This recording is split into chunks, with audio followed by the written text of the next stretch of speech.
Welcome back to New Rockstars. I'm your buddy Sam, and today I'm going to be talking about one of my favorite episodes of The Flash to date, episode 404, Elongated Journey Into Night. Let's point out all those Easter egg, missable details, you know it, let's talk about it. But here's your spoiler warning for the episode, the Flash series, the comics, basically everything. Ooh, I do so love a top 10 list, so let's kick it off with number 10, Brecher. Ooh, he's so cool. Brecher's played by Danny Trejo, of course, who killed it, by the way. Machete kills. Brecher is a relatively new character created for the JLA Vibe solo series for the New 52 back in 2013, and there's nothing really to know about him besides that yes, he can breach realities just like Vibe, and yes, he is Gypsy's father. And yes, Gypsy's real name is Cynthia, but Brecher's real name is Quell Mordeth? Your choice, really, and normally he wears this giant metal suit and not the leather jacket number that he does in this episode, but I loved it anyways. Speaking of which, notice what Brecher destroys the minute that he arrives on Earth 1. That's right, the Matrix poster. I just think this is like a fun jab at Brecher's TV costume, which looks like it was inspired from Neo's jacket in the Matrix. I gotta be honest, I hope we see Brecher many more times in this season because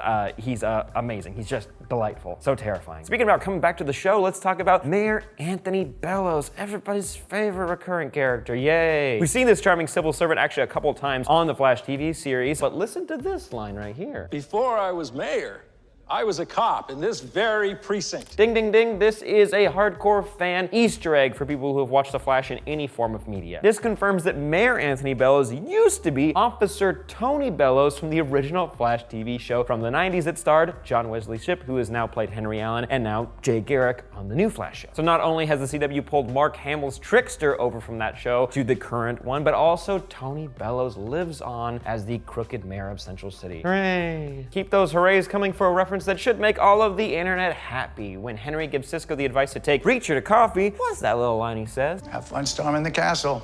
Princess Bride fans better be blowing up the comments down below in celebration. For those of you who have not seen The Princess Bride, it's got hundreds of quotes that fans love to use all the time, and have fun storming the castle is one of the biggies. Have fun storming the castle! Since Tom Cavanagh directed this episode, I kind of hope that this was his suggestion, like his little ad-lib, because he's great. Moving on to the main plot of this episode, we're introduced to a new character that we've been begging for years for to hop onto this show. Ralph Dibny is here, and he's a jerk, but we love him, but he's rude to everybody, but I just can't get enough of him. Now, I've mentioned before that Harrison Wells in season 1 said that he is a person that died during the particle accelerator explosion. I heard a lot of people that night. People? You don't even know their names.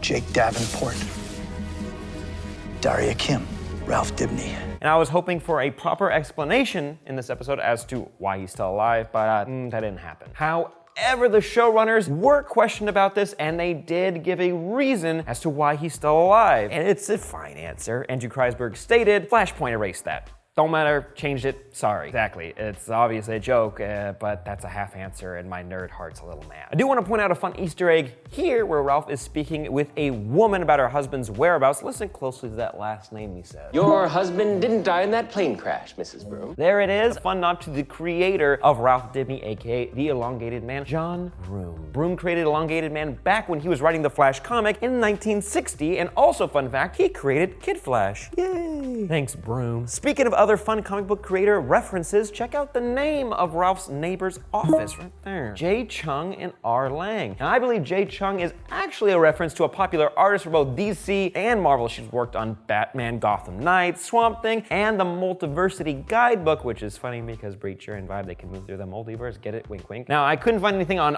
R. Lang besides the possible fun nod to Lana Lang. Let me know what you found in the comments down below. Moving on to more fun references, let's take a look at the scene with Brecher and Cisco at Jitters. Now listen to all the names that Brecher lists. I have hunted some of the worst breach criminals in history. Morla, the Dark Lord. Sulamga of Shirdra, the Sand People of Scar.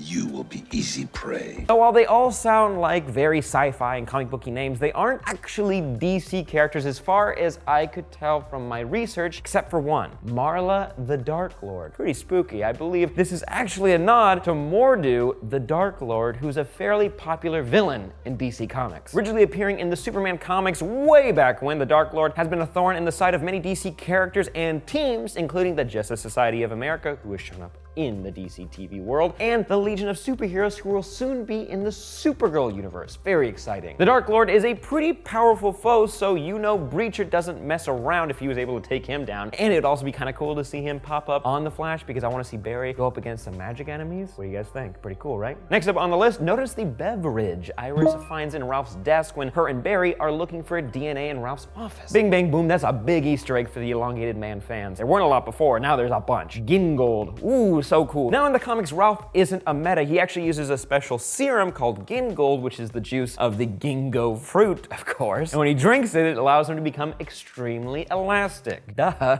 Now it doesn't last forever, and it can be dangerous for other people that drink it, but for Ralph, it allows him to, you know, save lives, be a hero, the whole shebang. I'm kind of glad that he's a normal meta in this show, but we also got a Gingold reference. What do you guys think? Would you have preferred it be a serum? Let me know in the comments down below. Moving on, when Cisco is prepping to set a trap for Breacher, notice what he grabs and then sets aside. I believe this would be a fun little nod to the over-the-top Fantastic Machete films. Number 3 on the list. You know, they star Danny Trejo, and he's this ultimate badass who just kills a bunch of guys. If you guys have not seen them and you need a kick-ass movie to watch this evening, I highly recommend both of those films. We also get a nod to another Trejo film right here. Because he may be the Predator, but I'm the Schwarzenegger. If you guys missed Predators, the most recent installment to the Predator franchise, Danny Trejo actually plays a small role in there as well. It's not the original with Arnold Schwarzenegger, but still a cool nod. Now on to some more Danny Trejo goodies. When Breacher is hunting down Cisco in Star Labs, he makes a few references that I just wanted to point out really quick for our number 2 slot. Watch when Breacher walks into Cisco's trap. What the shield?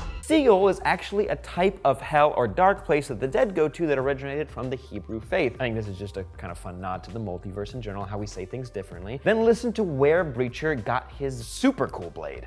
I pulled this from the body of an Earth 48 hunter-killer. You can't trap a trapper.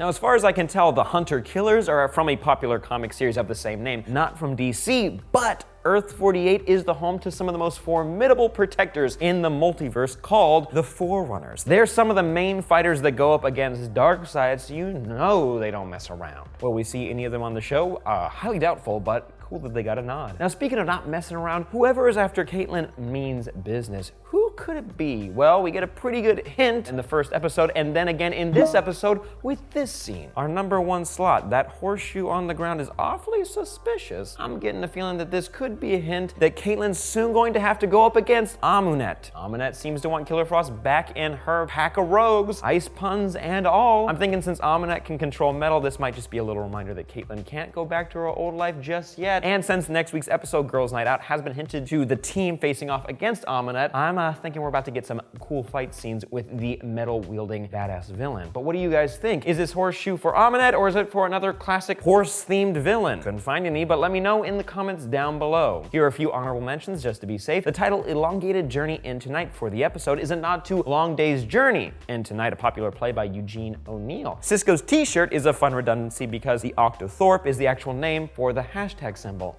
Fun. The chemicals sulfur, zinc oxide, and stearic acid, the compounds that Caitlin gives Ralph to help put himself back together, are actually the main ingredients to make rubber, so probably shouldn't be drinking that, Ralph, but hey, it helped you, but it is poison. And finally, the nose wiggle we got during the final shot of this episode is a nod to Ralph's nose wiggle in the comics. Supposedly, he can literally smell out a mystery or a crime in the air, but you know, some characters have that in the comics, mainly Green Arrow, and me too, because I don't understand how that works. But hey, it's comics. And that's it, kids. Let me know what you thought of this episode and what theories you have for the rest of the season in the comments down below. Make sure you like this video and check out all of our other reviews and breakdowns on the new Rockstars channel. We're putting out some awesome Stranger Things content that I know you all enjoy. Hit me up on Twitter at Sam Bashor if you have any more questions or if you just want to chat. Again, I'm Sam, and I'll see you next time.